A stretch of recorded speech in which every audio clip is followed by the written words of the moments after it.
അവരെ ആശങ്ക നേരത്തെയും പങ്കുവച്ചതാണ്. എനിക്ക് പറയാനുള്ളത് മറ്റൊരു കാര്യമാണ്. ഇപ്പോൾ അതായത് ഇന്നത്തെ മറ്റൊരു പ്രതികരണം ഞാൻ കാണുകയുണ്ടായി. ഈ ദുരന്തത്തിൽ സഹായിക്കാൻ, കേന്ദ്ര സഹായം ലഭ്യമാകാൻ രാജീവ് ചന്ദ്രശേഖരന്റെ സ്റ്റേറ്റ്മെന്റാണ് കണ്ടത്. എന്നെ ഒരു മന്ത്രി വിളിച്ചു പറഞ്ഞു സഹായിക്കണമെന്ന്. അതിന്റെ ഭാഗമായി അദ്ദേഹം ഞാൻ കേന്ദ്രവുമായിട്ട് ബന്ധപ്പെട്ടു ആവശ്യമായ സഹായങ്ങൾ ഉറപ്പാക്കിയിട്ടുണ്ട് എന്ന്. വളരെ വിചിത്രമായൊരു കാര്യമാണിത്.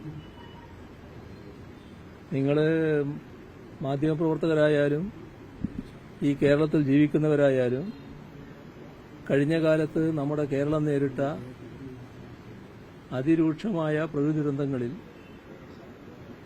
എങ്ങനെയാണ് കാര്യങ്ങൾ കൈകാര്യം ചെയ്തതെന്ന് കണ്ടവരാണ്. അന്ന് നമ്മുടെ സേനകളെപ്പോലെ തന്നെ അതീവ താൽപര്യത്തോടെ ഇടപെട്ടവരായിരുന്നു കേന്ദ്ര സേനകളെല്ലാം. ഏതെങ്കിലും ഒരു ബിജെപി നേതാവിനെ വിളിച്ച് സഹായം അഭ്യർത്ഥിച്ചുകൊണ്ട് അവരെ സഹായിക്കാൻ വന്നതല്ല. സാധാരണഗതിയിൽ സർക്കാർ എന്ന നിലക്ക് ബന്ധപ്പെട്ട അധികൃതരുമായി ബന്ധപ്പെടും.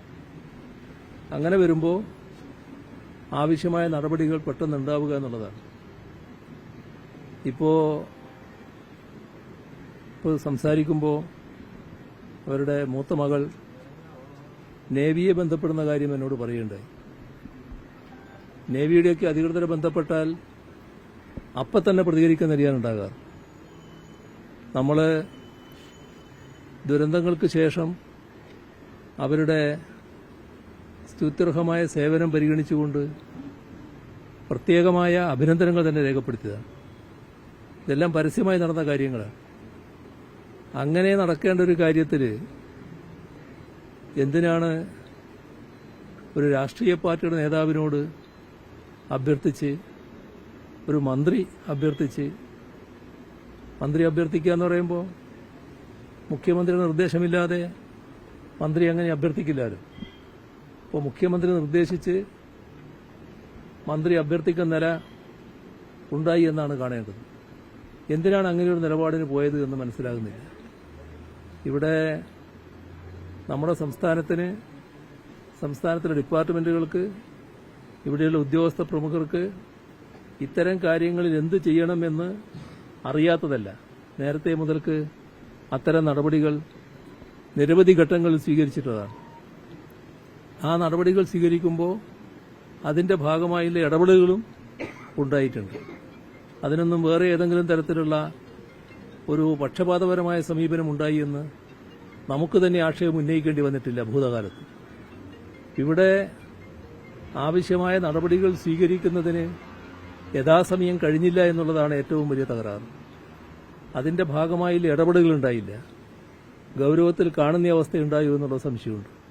ഇപ്പോൾ അതിന്റെ മറ്റു കാര്യങ്ങളിലേക്ക് പോകേണ്ട സമയമല്ലാത്തതുകൊണ്ട് ആ ഭാഗത്തേക്ക് ഞാൻ കതികയറ്റി പോകുന്നില്ല. ഇന്നത്തെ ഘട്ടം ഏറ്റവും വേഗതയിലുള്ള നടപടികളാണ്. ഇനി വന്ന അബദ്ധങ്ങളൊക്കെ തിരുത്തിക്കൊണ്ട് അതിവേഗതയിൽ നടപടികൾ സ്വീകരിച്ച് ഈ കടലിൽ നഷ്ടപ്പെട്ടയാളെ, ഇദ്ദേഹം മാത്രമല്ല 3 ആളുകൾ നമ്മുടെ സഹോദരങ്ങളിപ്പോൾ കടലിൽ നഷ്ടപ്പെട്ടിട്ടുണ്ട്. അവരെ കണ്ടെത്താനുള്ള നടപടികൾ ജാഗ്രതയോടെ സ്വീകരിക്കുക എന്നുള്ളതാണ് പ്രധാനം. ആ നടപടികൾ പെട്ടെന്ന് തന്നെ സ്വീകരിക്കേണ്ടതായിട്ടുണ്ട്. ഈ നടപടികളിലുണ്ടാകുന്ന കാലതാമസത്തെക്കുറിച്ച് കുടുംബം നല്ല പരാതികളാണ് ഉന്നയിച്ചത്. ആ പ്രശ്നങ്ങൾ സർക്കാരിന്റെ ശ്രദ്ധയിൽപ്പെടുത്താമെന്ന് അവരോട് പറഞ്ഞിട്ടുണ്ട്. മുഖ്യമന്ത്രിയുടെ ശ്രദ്ധയിൽ അത്തരം കാര്യങ്ങൾ പെടുത്തുകയും ചെയ്യാം. ഇതാണ് ഇപ്പോൾ എനിക്ക് പറയാനുള്ളത്.